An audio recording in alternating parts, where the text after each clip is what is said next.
So I'm not brave. Mhm. I think Dorothy should have stayed in Oz because it was easier than fight. Like I'm like, Oz is a nice place. Like, why does she have to fight her way back? Like I'm kind of a chicken. So I make light of that, but I do mean it seriously because I lived in Poland and I was living right on top of the war. Like to get my car fixed at a mechanic, I had to drive past the camp from Schindler's List. And Wow. so, there were I had a really positive experience there, but there were a lot of things that could produce a very visceral reaction. So you hear an old world police siren, you see a crowd gathering, and suddenly you would want to just hide in your basement. And Mhm. it really makes you think, what would I have done? Back then it made me think, but now I have children. It makes you think even more.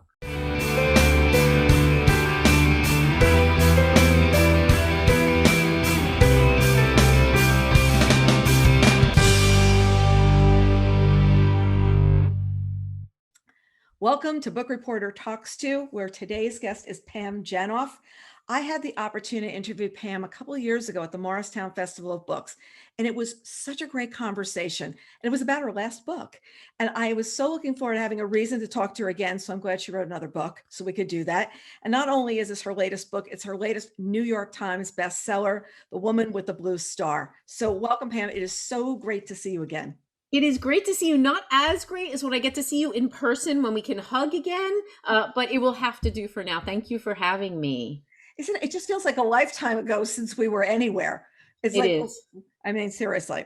So let's start with you telling us a little bit about The Woman with the Blue Star. Tell us a little bit about the background on the book. So the woman with the blue star. Oh, look, I even have one. That's Oh, crazy. I never have one. The woman with the blue star is my 11th book.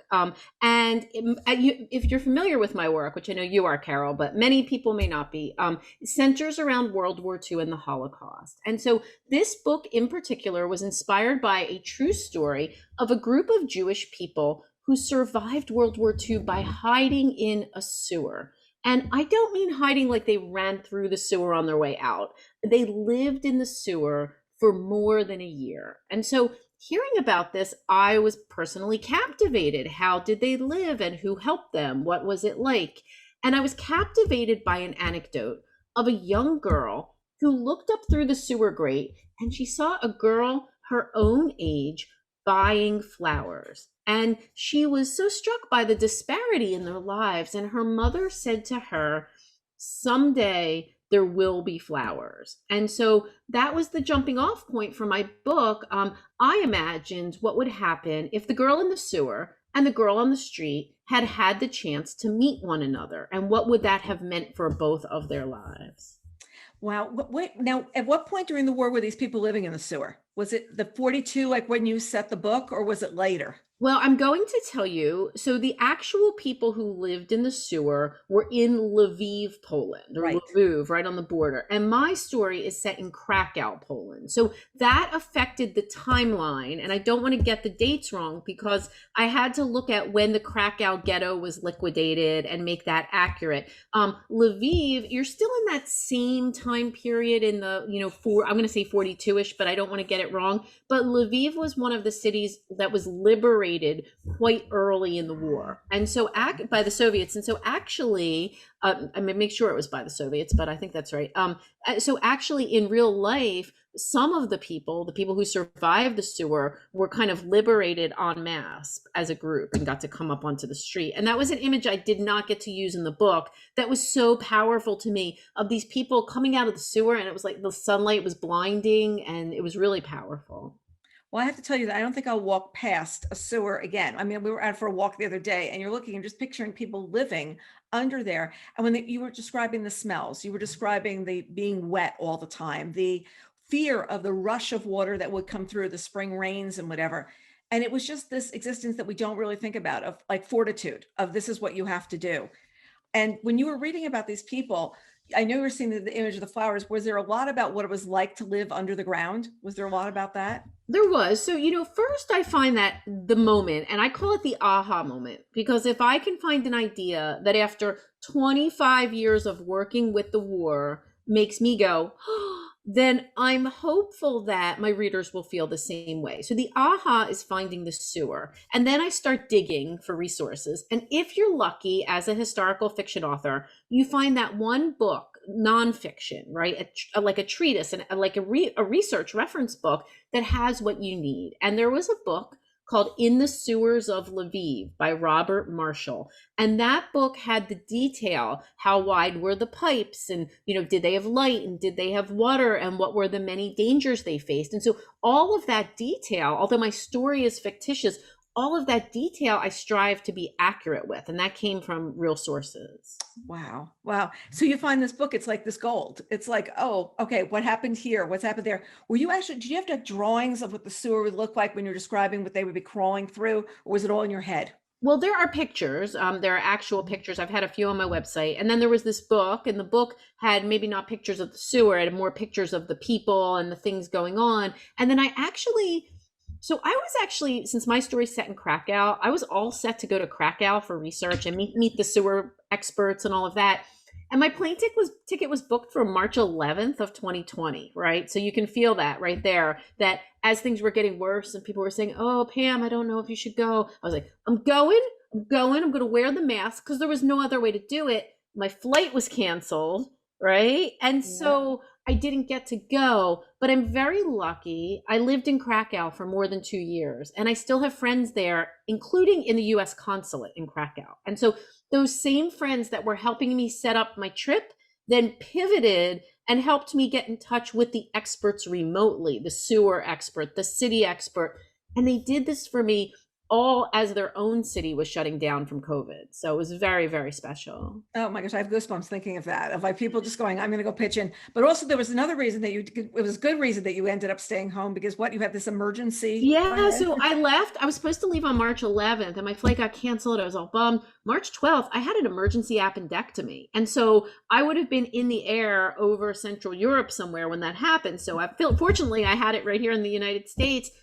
I came home from the hospital the next day and the whole world had shut down. Yeah. My kids' schools were closed. It was a very Rip Van Winkle moment. And then we never left the house for 6 months, so it was very odd. I'm very lucky. It was so strange because we closed our office, I guess, on the 10th. On the 11th, Austin got sick. I think on the 12th or the 13th, I got sick, and we were all sick. And we were just there like, okay, I guess we've had it at the beginning of COVID. Here we are. But now, we're still dealing with this. How many months later? It was just there were just such crazy days. If you sit there and think back on it, it was just, okay, what are we going to do next? Including, we thought it was 2 weeks. It was supposed to be 2 weeks to flatten the curve. But, it was actually very interesting writing this book while I was home during the pandemic, because while what we went through is nothing like what people went through during the war at all, we were suddenly very isolated in our homes and seeking connections right as my characters were doing the same thing. And I found myself asking questions last March that I never imagined I would ask in 2020, like how to keep my family safe and how to educate my children, and can we get meat and toilet paper, Right. And it just reminded me that what these parents during the war that were suddenly faced with, with these base level survival questions, their lives really changed in an instant. Yeah, it was overnight, and it was, how are you going to survive? What are you going to do? And what's important? You Right. started narrowing down. I mean, once the toilet paper was under control, it's like, what is important? What really matters? How are we going to do it? Also, I remember you were saying in your author's note that there was a book before this. There was a book that you wrote and it didn't actually work out. Oh, it was this book is the problem. This book is this book is that book. I wrote a first draft of this book and I turned it in late 2019. And after 11 books, this was the stinker. This was the clunker. This is the one where my beloved editor, looked at me and said, no. And I'll never forget this moment, Carol. I was coming back from somewhere, because I teach law school. So I was coming back from somewhere law related. And I had to stop and take the call with my editor. I needed to write. I needed to concentrate. I pulled into a Bob Evans off of the highway. This is probably the only time in my life I've been in a Bob Evans, right? And so I pull in, I get my notebook out, and she delivers that, she drops the hammer, right? About how much we're going to need to fix in this book. And it was like, I threw out 95% of the book. That is a lot of 5 a.m. wasted. That's a lot of sleep wasted, right? That I had written that never went anywhere. And I had to rewrite the whole thing in 5 months, which would have been fine. And then right in the middle of the 5 months, it's COVID. So I don't remember much of that time period, but I do remember wringing my hands for 10 minutes about this big project I had to take on, and then thinking of the line from The Godfather, which is something like, this is the business we have chosen, and then I just said about it. I could not be a novelist. Maybe this would be okay. When once you talk to her, because the editor author relationship is something that always intrigues me. Did you see what she was talking about right away, or did it take your peeling back the layers to understand it's not going to work the way I have it? I always see it. My editor and I have my editor, my agent and I, it's kind of like a trifecta. We have a very close trust relationship. My editor and I, we wanted to work together before she was even at my house. So it was pure kismet, and it's been that way ever since. And everything she says is right. Like, it's not even a question. So I always agree with her, but there's this moment of denial. There's this thud in your stomach when you realize exactly how much work is going to be involved to achieve her vision and what she wants you to change. It's not the agreeing, it's just like getting past how much you're going to have to do. Right, right. Well, I remember talking to William Kent Kruger and Melanie Benjamin both saying that they actually put whole books aside. Like they actually finished writing the book and wrote something completely different. Yeah. And they said their career and their writing was better for it. But there was that painful moment that how many 5 a.m. mornings or how many 1 a.m. nights did you spend that it just didn't work. But when you realize that you're doing your craft and you really want an editor to be saying to you, I want you to be your best. I want you to do this and I want it to work. That's a gift in a lot of ways, because a lot of times that doesn't end up happening. It's like, okay, just let it go. You can tell when it's let it go, Yeah, no, we're all working toward it's a shared goal, absolutely. So what did remain from that book? What's the 5%? Well, let me tell you what changed. It's probably because there's so much to change. It's probably easier to talk about what changed. So my editor had two really important visions. I had written this book with a relatively brief time in the sewer, and then I had taken it after liberation into the post-war. My editor wanted more time in the sewer to build those relationships. So that was the first major change. And the second really major change is my first draft. The book was entirely from Sadie's point of view, the girl in the sewer. And it was my editor who said, no, we need to see Sadie and Ella both. And you need to see them going back and forth with each other, what you'll learn from one about the other, what they're going to be sharing, with the longing, and you also are seeing that Ella does not have the best life either. You're realizing that, Sadie's stuck in the sewer. Ella's stuck in her life. Her father's passed away, just to give people a little bit of time frame. Her stepmother has taken over the house that they live in, and she is consorting with the enemy. Like basically there's the synopsis of where Ella is. So one person's trapped in the sewer, the other one's trapped in her life. And her fiance. Let's not forget about the boyfriend / fiance who Ella thought was off fighting in the war and discovers he's back. And for reasons that I won't spoil, hasn't told her that he's back. So she's alone and jilted. Yeah. It's like, okay, this is exactly what we're doing. We're nowhere or whatever. Flooding was something that they feared. And you walk the reader through that more than once, because it's this fear of being, swallowed up by the water, of, having to cling. And you feel the way you're writing, I feel like I am in that water. I feel the water rising. I feel their anxiety. Is that something that would happen just with the spring rains? Or, when I think of the sewer, it's like somebody flushes the toilet and it goes into the sewer, So first of all, let me say, I feel this with you, Carol. I can't swim. Like we have a pool in the backyard. My whole family swims, and I sink like a stone. And when I was little, I used to have those dreams of the ocean coming over my head, the waves, right? So I feel this very personally. I was surprised to learn that the sewer was something of an underground city. You've got big tunnels, you could drive a car through, and you've got little pipes called 40s, which you'd lay down and try your best to shimmy through without getting stuck. So you've got all these things. You got little trickles of water, and you've got great big raging kind of rivers of water running through it. So it's impossible for me to say what would trigger a particular rise in the water. It can be spring rains. It can be melting snow. It can be someone opens up kind of a levee somewhere in the sewer system for some reason and lets water come through. But these were very real dangers that occurred for people. If you read the nonfiction account, there were people who drowned. There were waters that rose. That all actually happened. And they were just among the myriad dangers that these people live through, detection, starvation, and all of that. Oh, and then we've got Sadie's mom pregnancy, which brings another kind of urgency to the story because we're known, I'm thinking immediately when this baby comes, there's going to be noise and that will attract people going back into the sewer, like what's going on there. And I feel that part of the story almost ratcheted the suspense up even another notch. Was she always pregnant? Was that something that was always a part of the book? So in real life, one of the women in the sewer was pregnant. Mm. And that is a real story. And the noise you are afraid of was a very real fear for them, right? That the baby was going to make noise and, all of that. And so I needed that in the story. It was a very compelling element. The way it works out in my story and the way it worked out in real life are very, very different. I will say that. Yeah. And what I also thought that it was reminding me that life was going on in the midst of war. And we forget about that. Absolutely. So, I don't ever set out to write romance. I will jokingly say I'm pretty bad at it. My editor would say it's tertiary at best in my books. But in reality, the reason there are relationships and the reason these things are happening is because these are young women and that those things happened even during war. Those were actual accounts. And so in order to give a full picture, you're going to have people falling in love and babies being born and all of that. Yeah, Sadie at one point talks about thinking about when they hit the sewers, time above them stopped. And then she realized that life went on without them, without people taking notice. And I thought a lot about that because we think a lot about the neighbors who lived near us when we were growing up. Like we lived in one neighborhood for a very long time. Where are those people now? What's happened? Blah, blah, blah.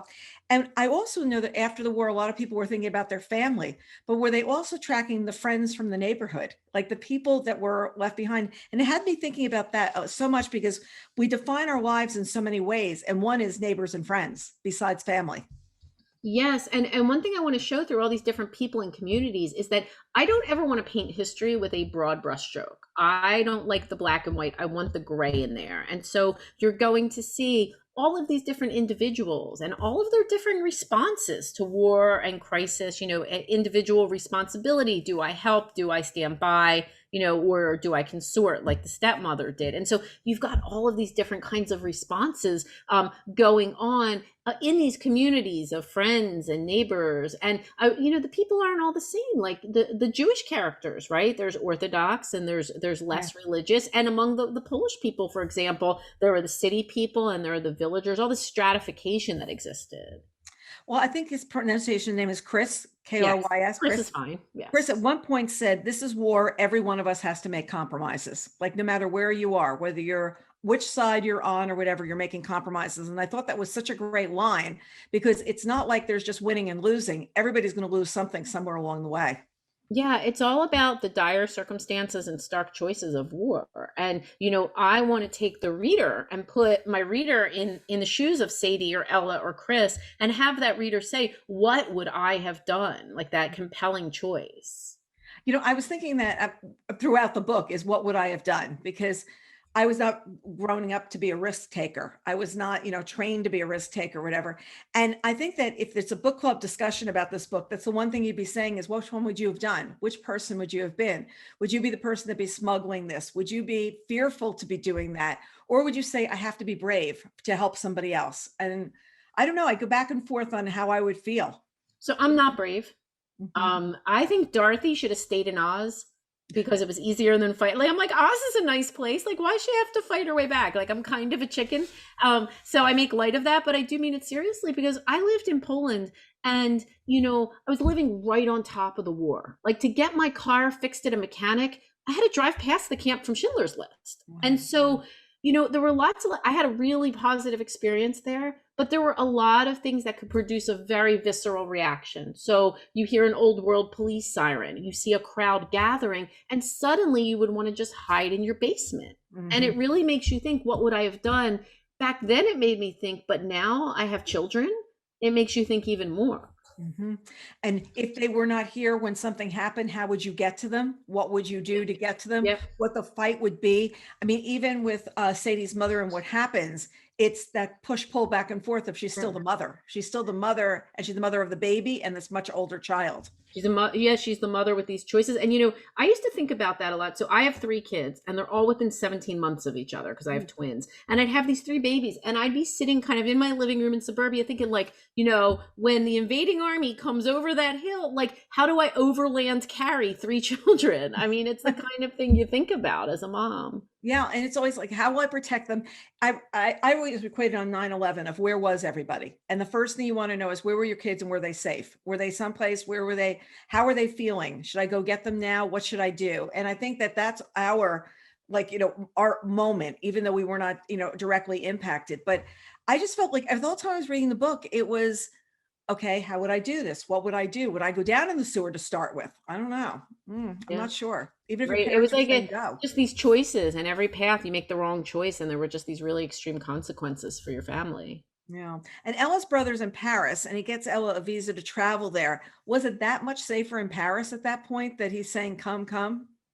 No, I mean things in France were really bad, but I think sometimes during war, first of all, if you are not Jewish, right? So Ella's not Jewish, nor is her brother, and you could make it to Paris and you weren't doing like resistance activities, could you have flown below the radar with some amount of deprivation? Probably. So I think in some sense, the way that the Germans subjugated Poland may have been more extreme, and I'm not diminishing the suffering of the French experience, but may have been more extreme in what they did in Poland.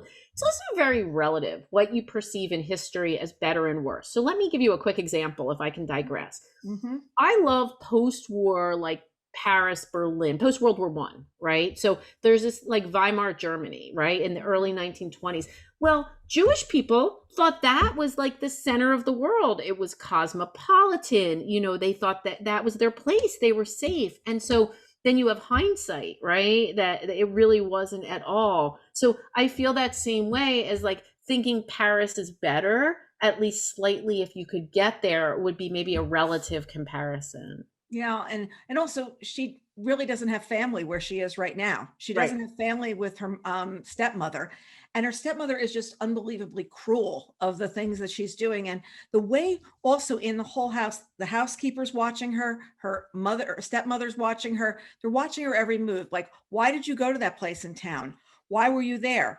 If people saw you, you were not supposed to be doing this, and it's a lot of everyone is watching you. And I Yeah. felt like nobody could just walk the street. Everybody's going to know you were gone. They were going to know that you were doing something.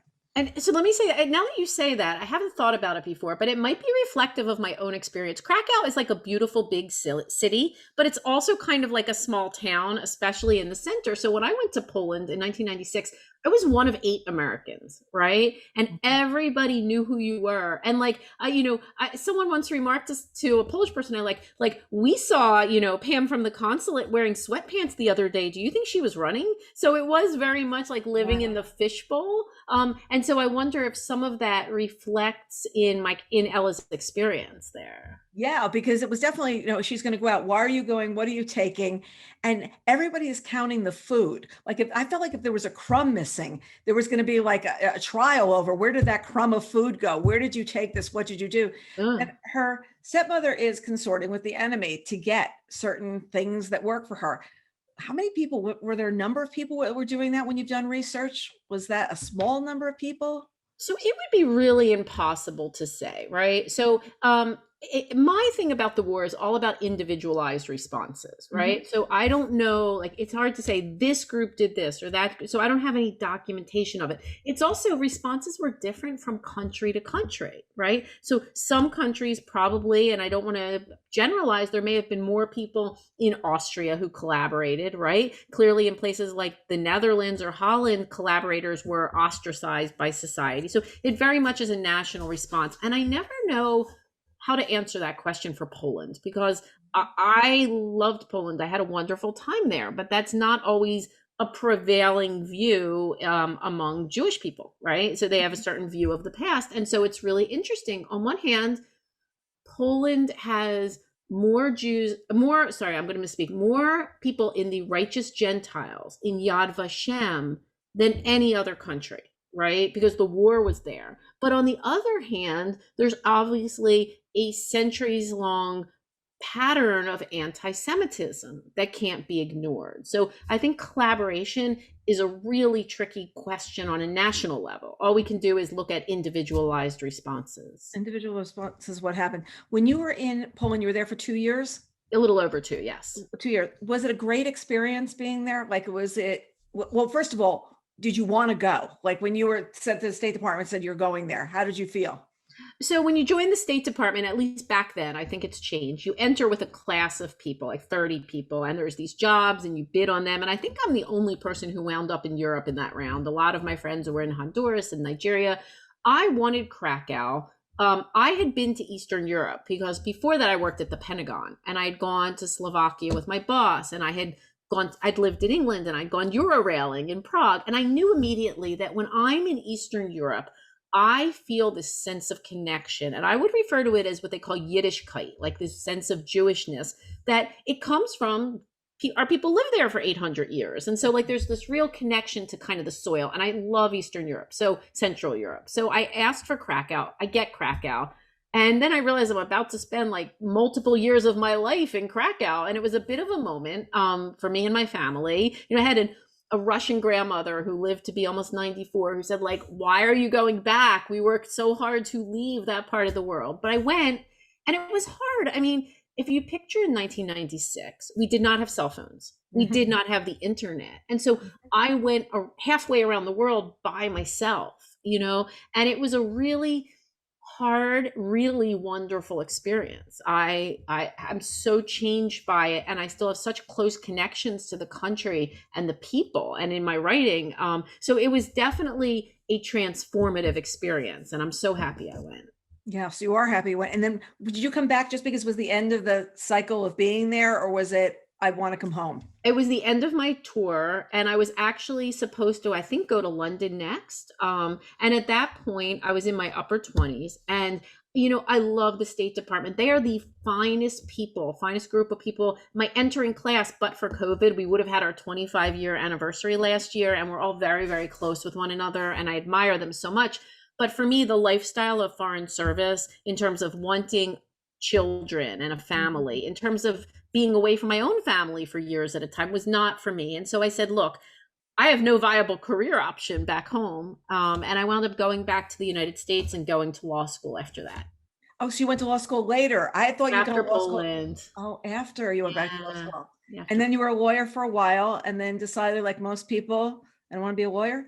Well, so I love lawyers. I teach law school at Rutgers, and I churn out baby lawyers. I mean, I love them, and I love my students. But what happened was, came back. I went to law school, and I'd always wanted to be a writer. I was a little kid who wanted to write.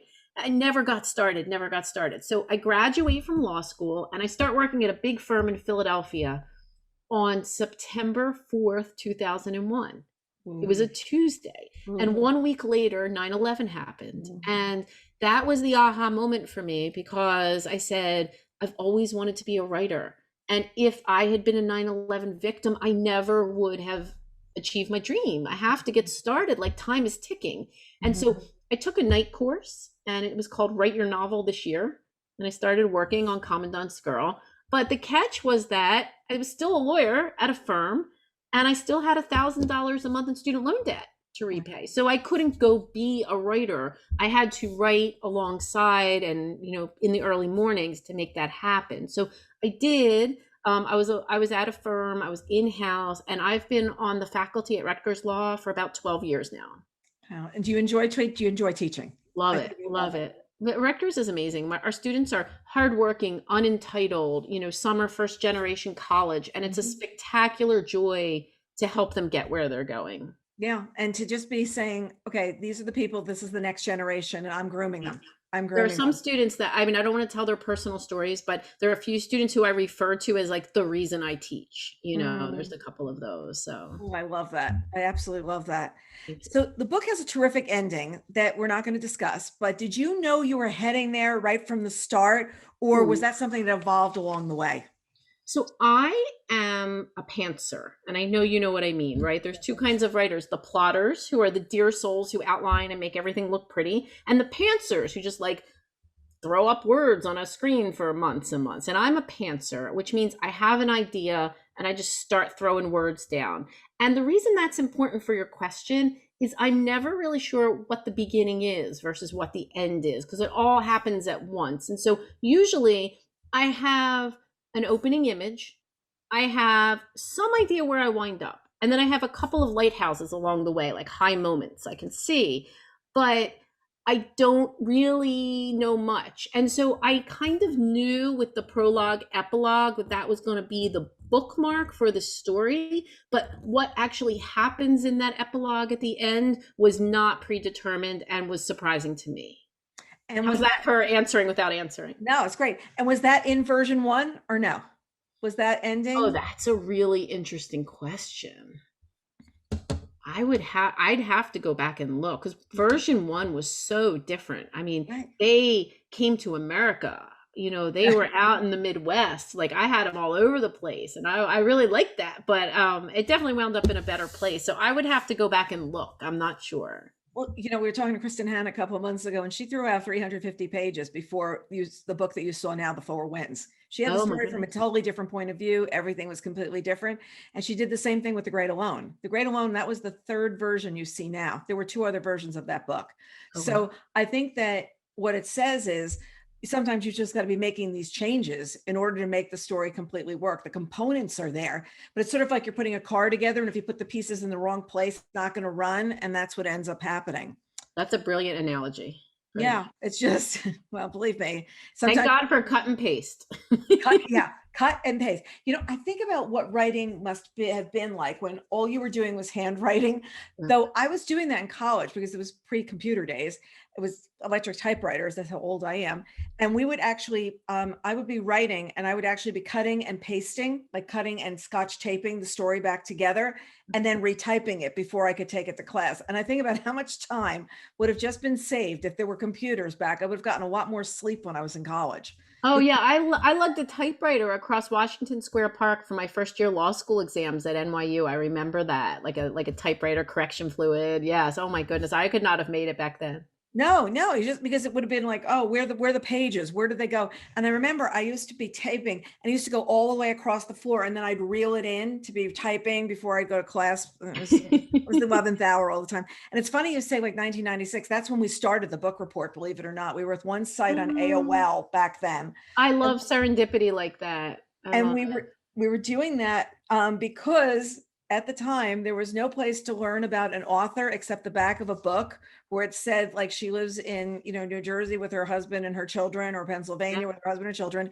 and she also teaches law. That would be that's all that you're going to know. Now you know everything about authors, you know what their backyard looks like, you know all these things. You didn't know that before. There wasn't that kind of communication at all. Yeah, it's very special what we've built here. First of all, congratulations on Book Reporter, which has always been here for my career. So I'm so lucky. But also, all the incredible things that have happened during this past year, we laid the infrastructure for a decade before that, right? Because of social media, which for better or for worse, I love how it puts together readers, authors, and supporters and influencers, and we all had these connections. I've got reader friends for a decade, and so when everything fell last year, we were all able to pivot and connect, which is so special. Yes, and that four-letter word Zoom became the best thing that happened in your life. Who would have known? I mean, think Zoom about for the Nobel Prize. what it would have Zoom for the been Nobel like Prize. if we did not have Zoom, if we did not have all these ways to connect. And I was doing this thing where I was putting up on my personal social media page, pandemic thought number 2553. Oh, I was doing these things kind of in order, but it was really funny. But at one point I said, but what if we all couldn't talk to each other right now? And how much lonelier would it have been in lockdown if you couldn't talk to any of your friends like this? If you yeah, couldn't see each other's faces, you were seeing people, you were at least able to go do that. yeah. I don't know. You've written extensively about World War II and the time immediately after, and I can understand why that takes you to place. Do you ever think about writing in a different time period? So let me say I have written in a different time period. Of my 11 books, two were modern, and one Oh, was kind of a modern historical hybrid, jumping back and forth. I've also written other things than the war. So one of my earlier books, The Ambassador's Daughter, was set right after World War One. I also did one on the home front called The Last Summer at Chelsea Beach, which was Philadelphia and Atlantic City during the war. That was very fun. Um, I have lots of ideas tucked away in a drawer that would never work in the 1940s. Mhm. But there, as long as there are these stories that are give you the aha moment and are entertaining, are informational, and can be done respectfully, my heart's here. I think a lot of my readership has their heart here, and so I do the other stuff. There's just no time. Mhm. What do you think intrigues readers about that period of history? I mean, one of the women in our book group said, I will read any book about World War II. And she's in her early 40s. And she said, I will read any book about World War II. Just put them up. I love them. Well, it's interesting. I think so. In order to think about why people want to read it, I think we go back to why people are writing it. Because maybe 7 years ago, I'm going to get the date wrong off the top of my head, we had this moment where I was having conversations about, like, is World War II played out? And it was right when Kristen Hanna's The Nightingale came out and Anthony Doerr, All the Light We Cannot See. And these are just such exceptional works. And you sort of say, can anybody do this after those two books? And then I looked over, and not counting those two books, 4 of the 15 on the New York Times were World War II books. So there was clearly still an appetite, and I think there still is. For me as a writer, it comes from 3 places. One, when I went to Poland in the 90s, like, communism had just fallen. And so in the past few decades since then, there's a lot of archival material that's available to researchers that was not available, back in the day. And I think that's bringing forth new stories. Secondly, the survivors are really getting up there in years. And so we're trying to capture and tell these stories in whatever form we can. And then I think, for the reader, I just want to put you in the shoes of my character. Your readers want to walk the steps and say, like, what would I have done? And if you take those dire circumstances and stark choices from the war, there's nothing quite like it for compelling stories. Yeah, I think so. And I think heroism is something that we want to hear more about in the past year. I mean, how many times have we said the essential workers are heroes? We're looking for heroes on so many different platforms, and especially from those who were in the shadows in the past. What do you hear from your readers about, like, have you been hearing anything about this book or already? Have you heard one besides, reading reviews on Goodreads and things like that? Well, Notes? I'm just starting to hear from readers on this book, but it's very interesting because I don't set out to write themes. And sometimes themes just kind of find you organically through the writing, whether it was The Orphan's Tale coming out in early 2016 with themes of sanctuary and refuge and, moral responsibility, right as the refugee crisis was unfolding. What Lost Girls of Paris was really kind of became this story of female empowerment, right as the Me Too moment was exploding. And so it's really about that. But across the books, I love how my characters before the war would have led a very certain path. And then they're thrown off that path, they're tested, they're challenged, and they meet one another in circumstances that never would have happened, like Ella and Sadie in my book. And so for my readers, if you see these people in the book who are so very different from yourself, right? And you empathize with those characters, I think it helps remove some of the otherness we're experiencing in our world today, right? Empathizing in literature will help you transverse the otherness barrier that we have so much in our society right now. Yeah, and you're going to be sitting there saying, wait, what? I can relate to these people. I don't need to relate to everybody. I'm relating to this particular situation. But it also makes you think about when you're thinking about subjects of race, because a lot of this was about religion being a race. It was to be about, this was what the race was and who was ostracized and who was allowed in. It was Yeah. really who's going to win, who's good, who's bad. Yes.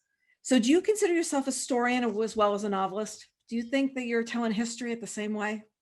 Yes and no. I mean, I am a historian in my own life. I have a master's from Cambridge in history, so I definitely love that. But I think a lot of writers get in trouble, if they do get in trouble, by staking a claim too large around what's real in their books. And so I never want to be the person to cross that line. So I will tell you in my books very clearly, like, what is true and what is not true, because I don't actually think that real life often makes for terrible plot, but it makes for wonderful setting.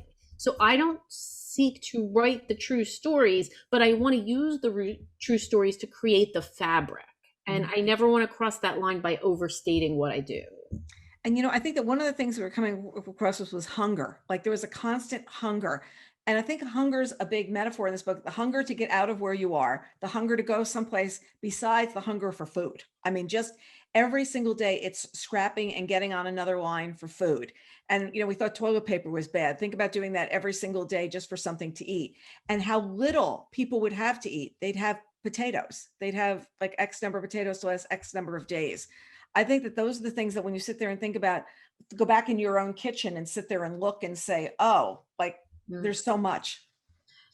That's one thing, as you say, that I think about that living abroad definitely gave me is that perspective. I mean, I went to Poland in 1996, right after communism. You could not drink the water for anything. And in the winter, there were no vegetables. Like I could plant root vegetables, but I would have to go looking for a tomato or anything like that. And I remember coming back to the States and I still appreciate a good produce department, because I didn't have, or the medical supplies were so scarce. The doctor would come to your house and ask to use a spoon because he didn't have a tongue depressor.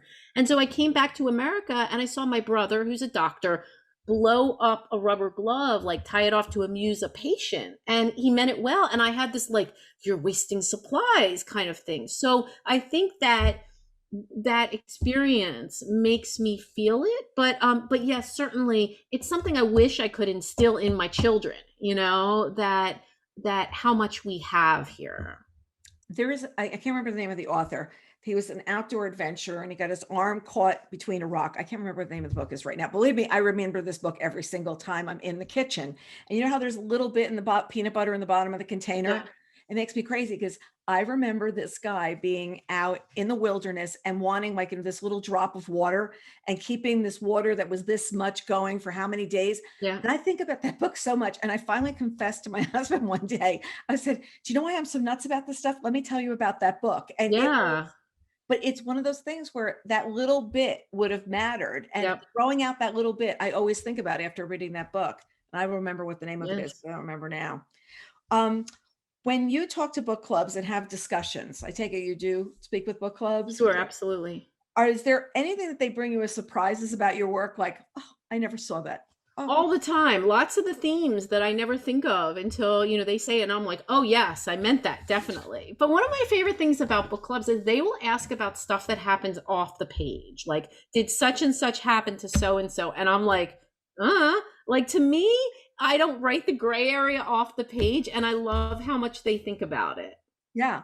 It's like, oh, wait a second. How, and I was thinking about how did she get to the sewer every day? Did she walk the same way? Was she walking on different streets so she wouldn't get followed? That if anybody was going to see her, if she was going to be there, what was she going to do to not get caught being at the sewer? Was she going to Right. drop, like, was she going to drop her glove down the sewer? What was she going to do? So I was And inventing all these little scenes for her as we were well, you going have along. to, because otherwise the book would be 2 times as long and nobody needs that. No, no, but we were all inventing. Was there any really surprising fact that you came across? Like something that you were like, really? About the sewer, about anything that you sat there and go, never would have thought that one. Oh goodness. I mean, the whole story of the sewer in some way is that, that moment. I'm very taken by the real life man who helped the people. He was a sewer worker. He had Yes. formerly been a thief.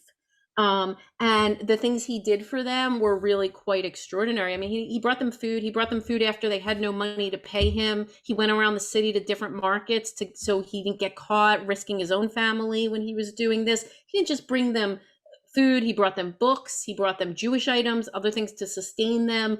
So he's very memorable to me in that way. Yeah. Yeah. I would say so too. And it's like, and when he says I was the thief in my former life, it's Yep. like, this is what I, did before. Yep. There's a multicast narration of the audio. It's Jennifer Jill Araya, Emily Lawrence, and Nancy Peterson. What drew them to cast a multicast? Do you know? Did they talk to you about it? I am not an audio person and I don't get involved in that decision. I do get to listen to narrator clips and I'm really bad at it. I usually defer to my editor, but I do listen to the clips and there's questions like, should they have accents? Should they not have accents? Or how do you use a voice in a particular part of a book if you're not sure you want people to know who that voice might be? Like there's all these sort of really interesting questions.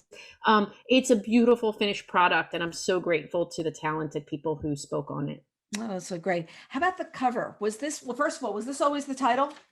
Was it always? No, my books get changed all the time. My titles, my covers. I have a story about that. So I was working on a book. It was not with my current publisher, and it was called The Anniversary Clock. And forgive me, but I had baby twins and I was feeding twins, right? So you can't really hold the phone. And my editor called, and it was like the grandbubby of all editors. And they don't call you, they email. So I put the phone like this. I'm like, yes, God. And she was like, we're changing the title from The Anniversary Clock to The Things We Cherished. And like, so that's like a classic. Now, in my current situation, I get to give more input, Right. a lot more input. But I wanted to call this book Flowers Someday. Oh, I wanted to okay. call it, but it did not last. But I'm super happy with the title, Sure. and the cover. And I'm not artistic, I'm not visual. So by the time it gets to me, much wiser people have had their say. Well, I will say too, there are a lot of elements. When you go to look at the cover, they're all different elements, and I didn't even notice some of them until I was looking at it today. So it's a different experience. Sometimes you just pick up a book and say, "Oh, I'm with the blue star." Oh, I was also calling her the girl with the blue star. I will That's okay. confess, like all Sorry. week I was doing It's that, and easy to do. Yes, I've had every iteration of the female name, the female noun in my books. well, you know what also too is because they were girls to me. They weren't women. They were girls at that point in the story. Well, it's interesting you say that because in real life, the girl who looked up was much younger than my character. Really? Yeah. Okay, the girl who looked up. Okay, That so would be a good title, The Girl Who Looked Up. I like the that. girl who looked up. See that? No, but this contains so much more. So, is there something next that you're working on? Are you on next? I am. So it's funny. I usually am an open book. And then I was feeling like kind of squirrely about it for a while. And then I realized I already answered this question in the reader group guide. So my next project is inspired by a true story of the only known sabotage of a train headed for Auschwitz. Oh, wow. Yeah, so it's a Ooh. really cool story. And my book looks at people on the train and people who were saboteurs. Yeah. Ooh, so interesting. So interesting. And do you need to travel for that one? No, I'm definitely. not trying. So I wish I could. I definitely first I owe myself a trip to Poland after last year, but for this book it would be Belgium. But quite honestly, I'm not traveling yet. Yeah. I'm waiting till my kids are vaccinated to travel. How old are they now? How old are the kids? I have two that are almost 11. My son's 12. He got his first shot, but my girls Yeah. are not till that next group. So it's not just me. I'm modeling behavior and I want to just wait for them. And also after the past year and with everything they've been through, I'm not too eager to leave them. Yeah, yeah. And also you don't, I think people are saying you don't know when you get on a plane, when you land, what's going to happen. Like you don't know what's happening Yeah. in any of these countries at this point. I mean, I have this feeling too, is like, okay, we're vaccinated and now what? Right. I really am on. And now what? We haven't really changed anything yet, so that's No, fine. Yeah. no, it's, hey, look, we've got Zoom. I mean, come Right. on, we've I'm got Zoom. fine. I'm in my house. I can wear whatever bottoms I want. It makes a big difference. And as much as I do like traveling and I do like seeing people, Yeah. there is something nice. We've gotten a lot more done, I know, at the company for the Yeah. fact that we don't have an office. We're just working. We're just Yeah. doing our thing and figuring out what to do. And it's been a Oh, big yeah. It's special. I like it. yeah. But by the same token, a lot of times we build websites for authors as part of what we do. And it's really funny because you could put up a screen and share a screen and talk to an author that you never would have done before. You would have been describing them to go, well, move this. And you're like, Right. what's this? Yeah. That's amazing. But I'm as great as this is, I'm still coming to hug you, Carol. You're still coming to hug me. Yes, we will definitely reach out soon. Thank Yeah. you so much for joining us, Pam. I was looking Thank forward to this, you. and you definitely over delivered as always. Thank you. Thanks. Thank you so much. And to our readers, look forward to seeing you next time on Book Reporter Talks To.